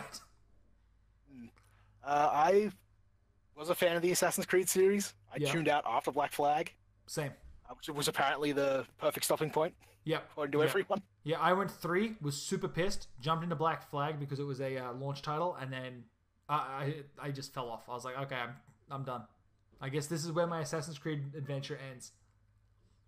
Yeah, hey, if you don't like the Assassins, play Black Flag because it's mostly a pirate game. So, what excited you about this compared to previous games? I thought it looked real cool. I like loot. Give me more loot. Yeah, see that I feel like that's gonna drive me fucking crazy. I like Eagle Drone. Eagle Drone was pretty sick. I will give you that. I feel like that's basically a new way of doing stealth. Assassin's Creed will finally Be come a up stealth with game. stealth. Yeah, they've got a crouch button now, or the crouch button is back at least. Yeah, I think it was in Syndicate or Unity. I can't remember. They added it in one of them. But now it's back. It's better than ever. There's the marking system from Metal Gear Solid 5. Perfect. Oh yeah. I do dislike the idea of a hidden blade like will not be a one-hit stealth kill. Really? I'm kind of upset about that. No, I mean like I don't like the idea of hey, you jumped down on this dude and assassinated him, but he's not dead. Oh yeah. Like that seems silly to me. Like, if I sneak up on a guy, I should be able to take him out one hit. Yeah, you should be one hit, slit his throat, one and done. Okay, so let me take a look at my list here. Oh, that water tech looks sick. It looks really good, yeah. I gotta say. I did notice it and called it out before the gameplay demo. Lighthouse of Alexandria is in it. Sick. Okay. I'll wait to burn down that library. I know, right? It's definitely happening. Okay. Let me take a quick look. Destroy all the world's knowledge. Assassins. I bet the Library of Alexandria will be some kind of techno orb. I was the wondering, Templars are in control of. There might not be Templars yet. I wonder if it's going to be like I don't. I'm hoping the Library of Alexandria will be a place where all of the pieces of Eden are being kept, or it itself is some kind of like tower that points to where pieces of Eden are in the world. Does that make sense? Yeah, but they already did it with the Apple of Eden, the first one. True. Popped up a map and said, "Hey, here's all the pieces of Eden." True, but we might not have access to that. Like, I'm very curious to see how they're going to handle this in the upcoming games, because that story keeps getting worse and worse. Either way, it's going to explode. The main character will start the assassins for some reason. Yeah. Find out that the Templars predate the Templars. Oh, no. All I want is a game set in that, the truth part of Assassin's Creed 2? Or Brotherhood, I think it was? Where you see Adam and Eve first steal the apple? Yeah. Like, that's all I want to see. Like, that is the part of the game that I just want to see more of. Like, set the game there. Let me play as Adam and Eve trying to escape this fucking society. That's okay, because the solar flare just killed everyone anyway. They didn't escape. Oh, God, I hate that so much. Okay. Anyway. So, next up on my list here, that I'm kind of excited for, was one that was shown at the Ubisoft conference, and I wasn't expecting this. It is Starlink Battle for Atlas. Now, you may know this as the weird Toys to Life game where you build spaceships and then they connect to your controller and then show up in the game. These ships look so elaborate and they're so big, and I love it. Like, looking at these people holding their ships on their controller and they're like oversized frigates. Like, I can't understand, first of all, what the designers were thinking, and second of all, how I'm going to stop myself from spending an insane amount of money on customizing my ship. Like, I don't need lots of ships. I just want one really fucking sick looking ship. And I'm going to have a little toy of it, and I'm going to fly it around the universe. You're going to have to buy 1,000 parts to get one really cool looking ship made up of all these different parts. Then my quest begins. See, that's kind of the worst part for me, though. I don't want the best parts. I want the most aesthetically pleasing parts. I want to have like a jet black, like big ship. Like, I want it to be the biggest that a ship can be in the game. Because I really love like 1950s sci-fi designed ships. So All right. I don't know. I don't know if I care for the gameplay.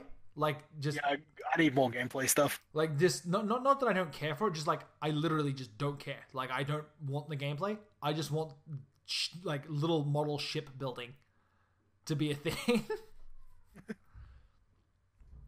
Anyway, I can't wait till they integrate this technology into the next Skull and Bones, and you build a little model ship in a bottle. Dude, that would be so cool. And the bottle connects to your controller. Yeah. Oh, I'd be down for that. I think it just comes down to the sheer scale of these ships. I can't wrap my head around the person that was at Ubisoft and looked at this and went, yeah, that's the design choice that we're going for here. Make them as big as possible. Some of the ships are bigger than the controller. Like, bigger than a PlayStation 4 controller. And they clip onto the top. That's crazy. I love it. They're made out of, like, Lego bits, like that kind of light plastic. No, that's fine. It's just from a gameplay perspective, I'm going to have to sit there with my controller with a great big honking ship on the top. And I love it. You fly it with a 6-axis. Oh, okay. Yeah, you lost me again. Yep. That would be the quickest way to kill my interest. That would be like, okay, we're done. Good game. Yeah. Okay. I built the single ship I was going to build, and I'll never play this game again. Pretty much. Unless they release like a really sick part. Okay. Lachlan, what's up next for you? Shadow of the Colossus remake. That was on my list too. That looks so good. Everyone's like, I know it's a remake, like I know it's all new assets, all whatever. I do wonder though how much different it actually is going to be from the old game. Like, I doubt it'll be crazy different. I imagine they said in an interview we've updated the controls to modern standards, which is fine. Yeah, it's finally X to jump. Probably. I imagine if anything, it would probably be some kind of fix to the fruit and the lizard finding. That would be nice. Maybe put in a more useful map. But then I feel like you get just pinpoint all the fruit. I hope that they turned off like the HUD or like made the HUD minimalist, because I don't want that. Like, you don't want the bright pink circle? No. Or at the very least, I want a smaller bright pink circle. Like, I would be happy with like a bar at the top that slowly counts down. Yeah, they could probably update the HUD, and I don't think anyone would protest too hard. Like, the big pink circle never made a lot of sense to me, especially once it starts getting longer and like it starts really taking up real estate on the bottom corner of the screen. Doesn't it get like wider? Yeah, well, it gets wider. Oh, it gets bigger. Like the circle itself gets like, you know, more round. And yeah. I was looking up the trophies and stuff for the HD version. Yeah. Don't bother playing just to see if that, like, how they could possibly do that for the new one. Yeah. And one of them is like you have to go through the game like 3 times to get max stamina. Yeah. I think you could either do it 3 times or you can find all the lizards and shit. Yeah, I think there was some like I'm pretty sure get some of the lizards. Yeah, I'm pretty sure if you find all the lizards and the fruits and whatnot, then that counts towards it. It's just that every time you New Game Plus, every time you beat a Colossus, you get that stamina boost. So you could either beat it 3 times or find all the shit. Or find all 170 lizards or whatever there are. That's crazy to me that they're like put there with the director's intent. Like there is a map somewhere of all the locations that someone has pinpointed exactly where the lizards are going to go. Like, that's crazy to me. But then I guess like that was crazy to me then. I mean, now we have the Korok seeds, which are like, how many are there? Like 700? I don't know. I'm not playing Breath of the Wild yet. There is an insane amount. Yeah. It being Blue Point. Just to finish that thought, the fact that it's Blue Point and Blue Point has access to the old game engine and models and animations, I'm wondering how much of the original game is literally just here's the exact same animation. Like, if you the biggest thing that I can point to really is Kiwami, where if you look at the models that they've used, yes, it's been completely remade for Yakuza 0, but the animation is down to the frame exactly the same. Like, well, why fix it if it ain't broke? No, I understand that, but like, it's remade in the Yakuza 0 engine, but it almost feels like they've taken the framing from Yakuza 1, from the PS2 game, and just kind of put it in there and then linked up the animations that the character does to that new framing. Like, it doesn't feel like it's been remade. It feels exact. Does that make sense? Yeah, but it doesn't bother me, especially when, like, the animations in Shadow of the Colossus original are so like over animated. Yeah. No. I totally agree. I'm curious as to how they're doing it to keep their production costs down because Like it feels like one of the easiest ones to update because you wouldn't have to do it. Like yeah. even the cloth effects and stuff in the original are like crazy good. Yeah, they really are. Like Shadow of the Colossus is one of my top like 5 favorite games of all time. So And that world is like completely empty, so yeah. it's really easy to just yeah. slap some new textures on everything. Yeah. Okay. Well, yeah, I'm looking forward to that one too. That one was on my list too. That one was pretty high on my list. So I'm gonna cross that one off, and then let's see what else am I looking forward to here. Okay, here's one that got like a very small showing. I believe it was on the Microsoft stage. It is Ooblets. Did you see that one? Yeah. It looks like it's a weird monster farming game. Like it looks so adorable. The trailer is so weird and quirky and just full of just this pure joy that no other game at the show. Rancher, I'd say. I'm fine with that. Like it looks so adorable, and I'm totally in. Like you do a little dance number at the end. Everything's so happy and bright and cheerful. I'm like, yes, this is the game that I need right now to feel good about myself. So, Ooblets, go and bring yourself up after all the near. Don't get me wrong. I love sad games, but I like games that are over the top with their happiness. Like where they just Katamari is the best one that I can point to. Where it's like, no, we love being rolled into a ball and turned to the stars. It's fucking great, despite what we say in the cutscenes or the screaming and running. Good stuff. And the story about child abuse. Yeah. Not being able to live up to your father's expectations. And now it's a family tragedy passed down from fathers. Oh, Katamari, you're so good. Okay, so yeah. Ooblets, just go. If you guys haven't seen the trailer for Ooblets, go and see it. It's Ooblets. It looks adorable. I'm totally in. It looks amazing. Lachlan. Yeah. What's next for you? Spider-Man. Okay. Spider-Man. Is there a difference? I don't know. One is a trademark of Marvel. The other is nothing. Okay, that's fair. I love all the animations for the new Spider-Man. It seems pretty cool. Yeah, I like it. Who's doing this one? It's Insomniac, right? Insomniac. Yeah. What did they do? They did Ratchet and Clank, right? Yeah, Ratchet and Clank. Jack and Daxter? Resistance Fall of Man. Oh no, Jack was. Okay. You know what? For the longest time, I think I had Insomniac and Sucker Punch mixed up. I thought Sucker Punch was making Spider-Man for some reason. Yeah, everyone thought Sucker Punch was making Spider-Man before it was announced because that's like a logical conclusion of the Infamous stuff. Yeah, but yeah, I totally agree. Like Spider-Man, I don't really play a lot of Spider-Man games. Like I get the appeal. Like don't get me wrong, this one is probably the first one I'm going to play since Spider-Man 2 on the PlayStation. Yeah. But I don't know. It looks. I keep buying Spider-Man games. You can't stop me. Just put them into your veins.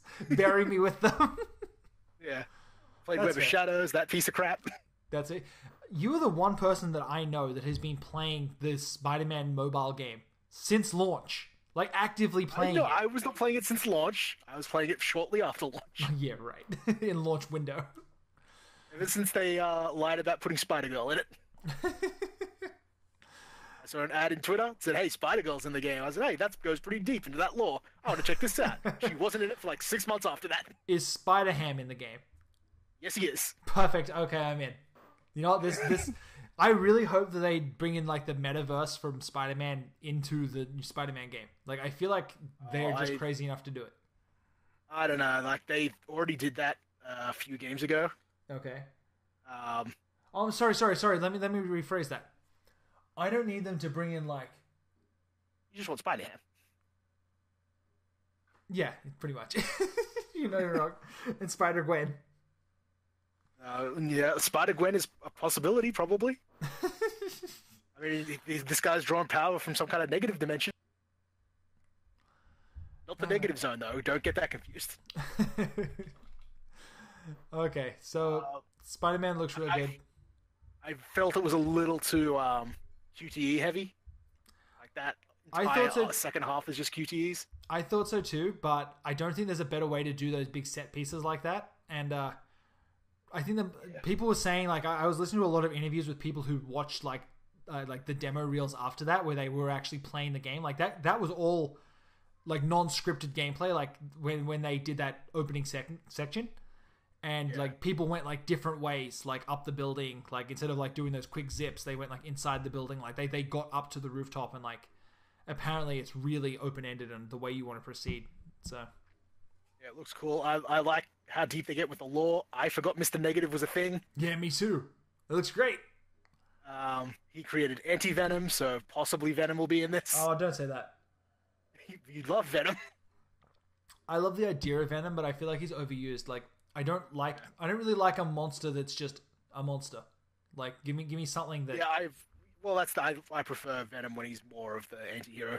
As opposed to when he just hates Spider-Man constantly. Yeah, no, I agree with that. I also enjoy the idea of like we're not getting high school Peter Parker, which I know everyone loves. Yeah. But like we're getting I read the original comics. He's in high school for like, I don't know, the first year.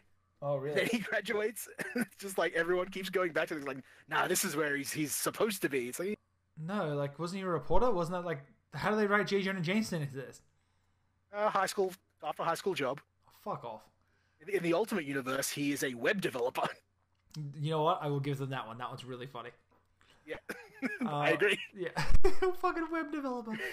Okay.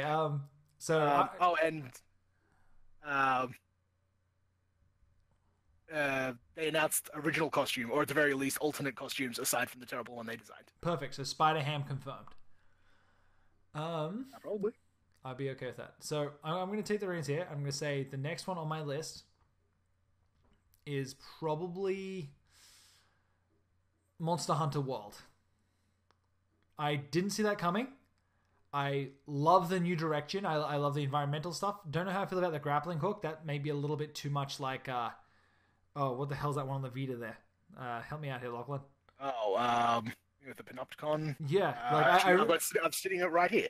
Yeah. Freedom Wars. Yes, it looks a little bit Freedom Warsy. It looks... That's not where I went. Really? I thought they took this tech from Grid. Which one's that? The developer that closed down after making Bionic Commando. I could see that as well, but I don't know. It looked a lot like Freedom Wars. I don't know whether it's... I mean, it looks real good. I really hope... I love the drop-in, drop-out multiplayer. That appeals to me really, really heavily. I'm pretty sure... Like, I'm pretty excited about it. Don't know if it's like a day one purchase. I'm really concerned they're going to throw in a subscription of some kind. I like that it's cross-regional play. I don't know. This is actually one I forgot about. What's that? Monster Hunter World. Oh, really? Making this list. Yeah. Yeah. That was I will say the reveal was pretty good. Yeah, the rumors beforehand were like trying to make it Western, like giving it to a Western dev like they did with Dead Rising and May Cry, which never works out well for Capcom. Oh, it really doesn't. I gotta say, like, it looks like Monster Hunter. Like, it looks really good. Like, there was a... That's what set my fears aside. Yeah. This just looks like Monster Hunter, but the graphics levels are... I really like using the like what's it called, the ghillie suits. They look great. The Firefly guys? No. Like you can like throw on cloaks, and different cloaks do different things. Like you can throw on a cloak that like makes you more attractive to the monster to eat. And so if you're working in multiplayer and you're a tank type character, you can throw on that cloak, and then the monster will focus on you more than other people. Stuff like that. Yeah, it looks good. It looks a little desaturated compared to regular Monster Hunter. Yeah, I'd agree with that. I wanted a little bit more color to the monsters. Like I like it when the monsters are like starkly contrasted.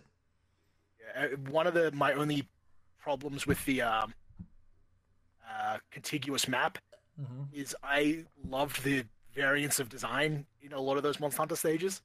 I think we'll still see that. Like, I hope so, because it's a little harder to do, and this world's supposed to feel like one big thing as opposed to going from like a plains into like this heavily wooded area. No, I think it'll be just fine. I think that they're gonna just like do like a One Piece style world where it's just fuck it.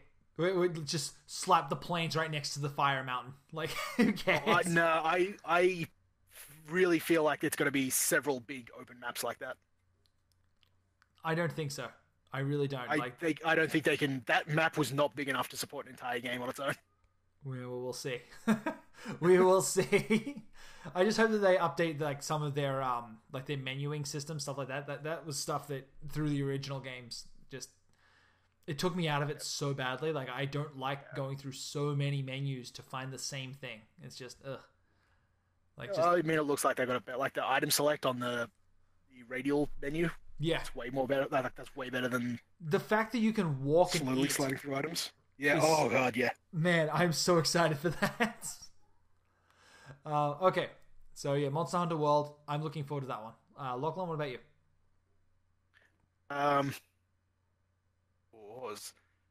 This is my last one. Okay. It's technically two. Okay. Metroid's back, baby. Woo! Yeah. Yeah, I gotta say, Metroid looks really good. I don't particularly like Metroid. Like, not sorry, I don't dislike Metroid. I just never got into it for whatever reason. That Metroid 2 remake looks sick.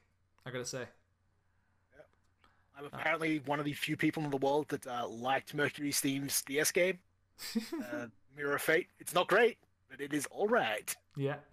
So I can't wait to get 3/4 of the way through the game, and then they do a check out our 3D effects. Ooh, it's coming at you. Oh no, please don't. I really love part of Mirror of Fate. I love the parry. I thought that was such a cool addition. I really want, if Metroid moving forward, I love that parry effect that Samus can do now. Well, and you will love Other M, because that is kind of where the parry started. I'm okay with that then. I hate the storyline of Other M. I know a surprising amount of shit from Other M, but that do you remember system, the deleter? I don't remember the deleter. I don't know that much shit about Other M. Oh, that was the assassin that disappears halfway through the story, so you just can immediately forget about him now. Oh no. Okay, so I love the. Can't wait for all that stuff to be retconned into Rip Metroid 2. Yeah, I love that rider is back. I loved the title art for Metroid Prime 4, where like someone just took the title card of Metroid Prime 3 and slapped a 4 over it. Like it's not even like a redone card. It's just like, oh shit, we got to show something. It looks really poorly done. I am someone who doesn't like. I love Metroid Prime; it's great, but I don't need more from that. Mm-hmm. Mm-hmm. Like it's actually a little disappointing because like Phazon stuff was done. Like we were done with Phazon. Yeah, I'm not into. They literally blew up the planet that was called like Phazon. Yeah, I don't know why they don't just call it Metroid something else, and then just start a new trilogy based on that. Like it seems. Yeah, well, I think they just wanted to be like, hey, it's going to be first person. It's probably going to be the same kind of stuff from the others. But that's the other problem. Like, the only way to play Metroid Prime right now is on a Wii or a Wii U, and no one has those systems anymore. You can play them on GameCubes. Yeah, you're right. I'm gonna go back to the fucking GameCube. But like, why not? If you just started a new trilogy and it just stuck it on Switch, then I feel like that would be the perfect solution. I imagine that Prime trilogy is going to be downloadable for the Switch at some point. Before we ever see gameplay. Yep, I really hope so. You know what? If that comes to Switch, I will literally buy a Switch. I already own the trilogy on my Wii U. But it would be the only way to play that with motion controls again. I wouldn't want to do that, but I would want to play it with twin sticks. You're missing out. Metroid Prime's motion controls are some of the best. Really? Huh. Yep. That still sounds awful to me. Anyway. I mean, it was using a mouse in a first-person shooter. So just imagine that. Okay. Pretty much got it. Yeah, I really don't like motion controls. I want to lay in my bed under my blankies, pillow over my head, playing my Switch. That's all I want. Anyway, so let's. I've got 2 more on my list here. So the my second last one here was Super Mario Odyssey. I really love what we saw about this. I don't know how I feel about the hat mechanic, but I really love the puzzle box style worlds. I love that you can collect moons without being kicked out of the level. Like you go around and talk to people within the level to get missions, and that's like instead of like in Mario 64 at the start where you would get the clue. You go and find the person who wants the thing. They give you the clue, and then you go out and accomplish the task. I think it looks really good. Still some direction. It's just scattering NPCs around. Yeah, I No, agree I don't with want to that. have to go and talk to a dozen NPCs, one of which has a quest. Yeah, I agree. I agree with you, but you know, I have faith in Nintendo that they will make it as handholdy as possible. Um, so yeah, Super Mario Odyssey for me was like it in a single trailer convinced me like, okay, I need a Switch. It is the like I love Splatoon. I don't have a Switch for Splatoon 2. I want one, but I was like, oh whatever, I can wait. Mario Odyssey was like, oh shit, I need a Switch. Oh shit. So I just saw it and thought, it looks like a fun Mario game. I got burnt out after 3D World. It's too many levels in 3D World. but I think that was my problem too. Was there are too many levels, but they were all just these linear multiplayer messes, and I didn't want to play that game anymore. And they got too hard. Whereas I love the puzzle box design of this. That's what I loved about 64 and God, what's it called in the game? I think I prefer that Sunshine. Yeah, I prefer that to the straightforward levels as well. Yeah. It's so similar, like that. I How so? find them fun. Just like the way Mario controls, Oh, yeah. his jump is. The visual design looks pretty similar across Mario as a series. Yeah, I'd agree with that. So, and it's just like, hey, it's Mario in a new world. Like, well, I know it's going to play like any other 3D Mario, so. Eh. You know, I'm down for Pauline as mayor of New Donk City. That was pretty funny. I like that. Anyway. I want to see how Mario vs. Donkey Kong ties into this. Oh no! What if the Mario Minis are in this? What if they're the villains? Maybe that's how they built New Donk City. Oh no! Please no. Okay, so my final game on the list here, I want to start wrapping this up. The final game on the list that I was really surprised for was A Way Out. That's the co-op prison escape game. Where like the two guys are trying to escape from their prison and they're going to go out and see their wives. They're going to make it out of the woods. And like it's built around the idea of co-op and like a couch co-op specifically where one person can be playing while another person's in the cutscene. One person can be selfish. Like each character has their own motivations. And so at any time, one of those characters could be like if you're both pointing the gun at someone and, you know, one person saying, I want to kill him, the other person saying, don't kill him. And if you want to be a selfish prick, you could pull the trigger. And like you could put your character's motivations over your co-op partner's motivations. And the idea of that is thrilling to me. I love that idea. Like, I can't wait to see how mad you get when we're playing this. And I kill your love interest. Well, here's the thing. We won't be playing it because it's couch co-op only. No, it's not. It is. Oh, well. It is actually online co-op. They said. No, it's online co-op as well. It will just display the online co-op as if you were in the room with me. So, like, I'll still get to see the split screen of what you're doing, but you just won't be in the room. But here's the rub. I don't care for this. Oh, no. Here's the double rub. I don't care that you don't care. I'll make you play it with me. You cannot Clockwork Orange me into playing this. I will. Specifically what I will do. It's okay. You know what? I've already asked my daughter. She's super into this as well. I can't wait. I can't wait for the I can't wait to old, see her the old tears. ugly man cries at his dead wife. I can't wait. I'm gonna call it. He gets out of prison, goes to his family. His wife's already dead. I think we've already seen his wife in the trailer holding their son. Oh, you think that'll stop him? Yeah. I'm really excited. I thought that looked really, really good. So, and that came into the EA conference, right? I was really surprised at that one. So yeah. Yeah, didn't they call like brothers dumb or something during the conference? I don't remember. Either way, I mean, if they did, he was the one who designed it. So yeah. I don't know. That character design threw me off because like one of them looks like a normal dude. Yeah. Like he looks so out of place. Which one? The guy with the big nose? Yeah. Yeah. They kind of cut out there for a second. So yeah, that's our E3 list, right? Can you think of anything else that kind of wowed you this year? Will you be buying an Xbone X? Oh no. No, definitely not. I don't need the Bot X. The Bot X? I'm calling it the XX Bone XX. Oh god, what are they thinking? That naming scheme's got to go. As a technophile, I would love the highest quality system of all. Yeah, but I've got like 5 Xbox games here, none of which I've played. So Yeah, I've got a single Xbox game here that I just got for free again, and I don't care. I can't wait to see Terry Crews in 4K. Oh, fuck off. The only other thing, I mean, I guess I should give a shout out Yakuza 6 and Yakuza Kiwami, but I mean, come on, you're listening to the Yakuza fan podcast. That's the top of my list every year. So, whatever. Yeah, I cannot wait to replay Yakuza 6. Like, I don't know, like, I was kind of mid-range on that, but the closer it gets in English, I feel that hype building in me to replay Yakuza 6. I'm so excited. Want beat Takeshi? No, I just want to finally understand the clan creator, because I hate it so much. Like, I want to know whether understanding how it works improves my enjoyment level of it, because I hate it, Lachlan. It's so bad. It's the worst part of the game. But I'll try it again, because I love it. I'll get some trading cards. I already had a bunch of those packs. Hold on, listen to this. That is like 10 packs of trading cards right here.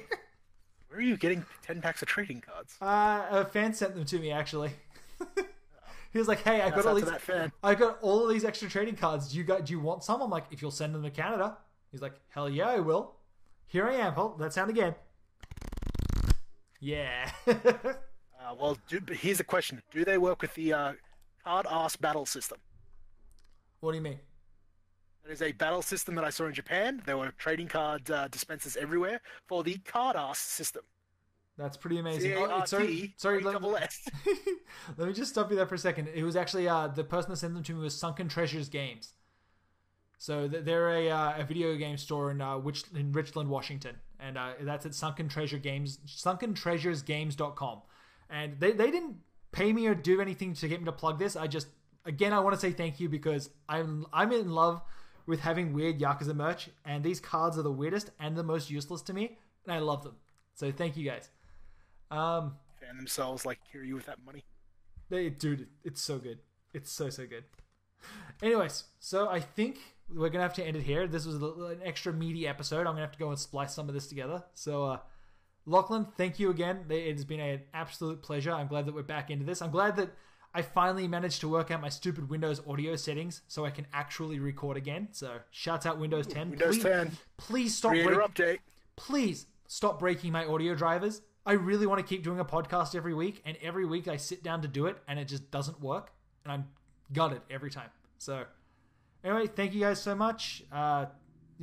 Make sure that you share this around. If you guys are on Patreon, thank you so much for your support. It really does help a lot. It helps pay the bills, keeps the servers running. Lachlan, again, thank you. And any final words before we go here? No, I'm pretty ready to collapse into bed at this point. It's 5:35 in the morning. Yeah, that sounds like a good time to wrap it up. Anyway, thank you so much, and we'll talk to you guys next time. Bye. Hey.